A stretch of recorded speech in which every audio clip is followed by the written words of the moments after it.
લગ્નની અંદર આપણી બધાની વચ્ચે ઉપસ્થિત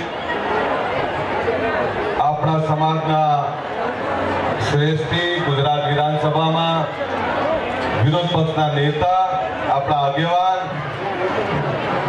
અમિતભાઈ ચાવડા સાહેબ, એકવાર અમિતભાઈ માટે જોરદાર તાળીઓ પડવી જોઈએ. છેક આણંદથી આટલે બધે આવતા હોય આપણા નેતા, આપણા ભાઈ, તો તાળીઓમાં કચાસ રખાય ખરી? પાડો જોરદાર તાળીઓ એકવાર.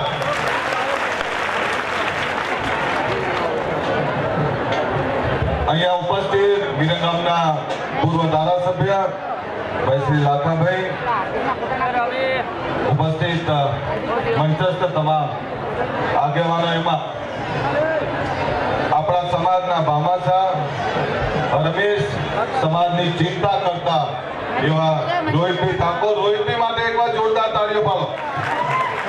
આ તાળીઓ એટલે બોલાવો કે આગેવાનો સમાજની ચિંતા કરે, આગેવાનો તમારી ચિંતા કરે, આગેવાનો કોઈ પણ તકલીફ હોય તો આપણી વચ્ચે રહેતા હોય, ત્યારે આ તમામ આગેવાનો માટે આપણે સન્માન અને સન્માનની સાથે એમને આવકાર આપવા આપણી જવાબદારી છે.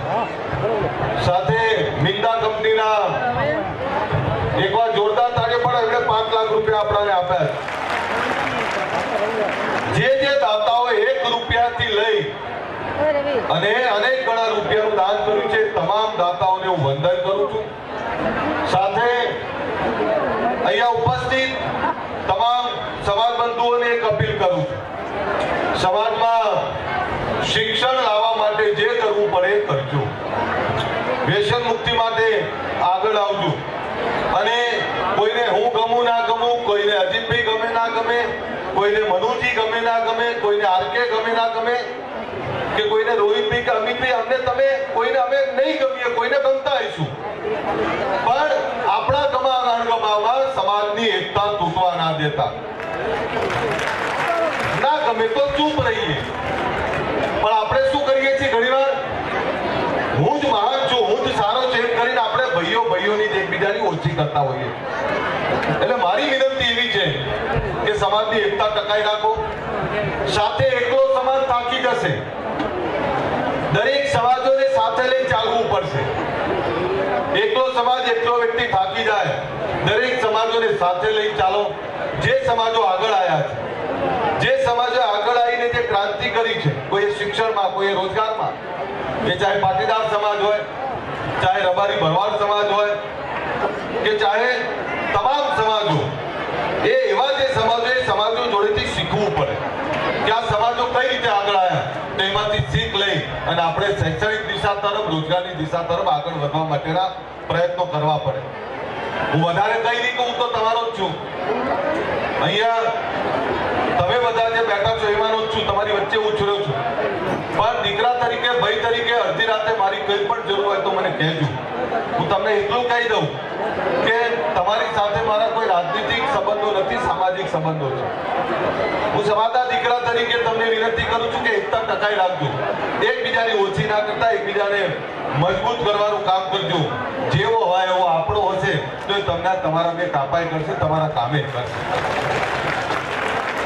એટલે વધારે નહીં કહેતા, હું અમિતભાઈને હૃદયથી આભાર માનું છું કે આટલા બીજી શેડ્યુલમાં એમને ખૂબ કામ હોય, ખૂબ કાર્યક્રમો હોય, તેમ છતાં છેક આણંદથી આપણી વચ્ચે આપણા બધાને હૂંફ આપવા માટે, આ નવદંપતીઓને આશીર્વાદ આપવા માટે આવ્યા છે. ત્યારે અમિતભાઈનો પણ હું ખૂબ આભાર માનું છું. ફરીથી આ બધાનો ખૂબ ખૂબ આભાર. આટલા સરસ સમૂહ લગ્ન, આટલું સરસ આયોજન કર્યું એટલે સમૂહ લગ્ન સમિતિને પણ અભિનંદન પાઠવું. અને આવનારા સમયમાં વિરંગામમાં આપણી સારી એવી શૈક્ષણિક સંસ્થા બને એના માટે મેં પહેલા જ કહ્યું હતું ને હજી કહું કે મેં એ વખતે કહ્યું હતું ને અત્યારે કહું કે 1 કરોડ રૂપિયા દાન હું આપું છું અને આપવાનો છું. ત્યારે જે સુખી લોકો છે, જે દાતાઓ છે, એમને વિનંતી કરું કે દરેક સમાજની સંસ્થાઓ સારું કામ એટલે કરી શકે છે કે એમના દાતાઓ છૂટા હાથે દાન આપે છે. તો આપણે આ વખતે પણ હું તમારો બધાનો આભારી છું કે આ વખતે સમૂહ લગ્નમાં ખૂબ મોટું દાન 1 કરોડની આજુબાજુનું દાન આવ્યું છે. એટલે આ સમાજના તમામ દાતાઓનો આભાર માનું છું. સાથે મારી એક સલાહ હતી સમૂહલગ્ન સમિતિ અને સમાજના આગેવાનો કે આપણે વિરમગામ મંડળ દેત્રોદમાં શિક્ષણનો રથ ફેરવો, ઘરે ઘરે જઈને મળો, એમને શિક્ષણ માટે, રોજગારી માટે, એકતા માટે, વિષય મુક્તિ માટે જાગૃત કરી અને સારું શૈક્ષણિક ભવન બને એના માટે પ્રયત્ન કરજો. તો હું માનું છું કે સારી રીતે કામ કરી શકશું. ફરીથી વિરમગામ મંડળ દેત્રોદના તમામ આગેવાનોને વંદન કરું છું અને આશા રાખું છું કે મા ભગવતી તમારી તમામ મનોકામના પૂરી કરે. અસ્તુ. જય હિન્દ, જય જય ગરવી ગુજરાત. ગુજરાત ક્ષત્રિય ઠાકોર સેનાની સ્થાપના કરી ત્યારે પણ નજીકથી જોયા છે. રોહિતભાઈ ખૂબ નિર્મળ છે. જો જાહેર જીવનમાં હોય, અમીરભાઈ તો રાજનીતિની અપેક્ષા બધાને હોય, પણ એ સાથે એમણે ક્યારે મેં એમને હંમેશા ઓબ્ઝર્વ કર્યું કે ક્યારે સમાજના કોઈ પણ વ્યક્તિ એ એવું જ કે સમાજનો આપણો જે ભાઈ હોય એની ખરાબ વાત દાટી દો અને સારી વાત કરો. એ ક્યારેય સમાજના કોઈ વ્યક્તિ માટે ખરાબ ના બોલે. એવા રોહિતભાઈ ભામાસા આપણા સમાજમાં હંમેશા ઘસારો વેચતા. રોહિતભાઈને વિનંતી કરું કે રોહિતભાઈ 2 મિનિટ ભાષણ કરે, કાળા ચશ્મા કાઢી અને ભાષણ કરે, એ વિનંતી કરું.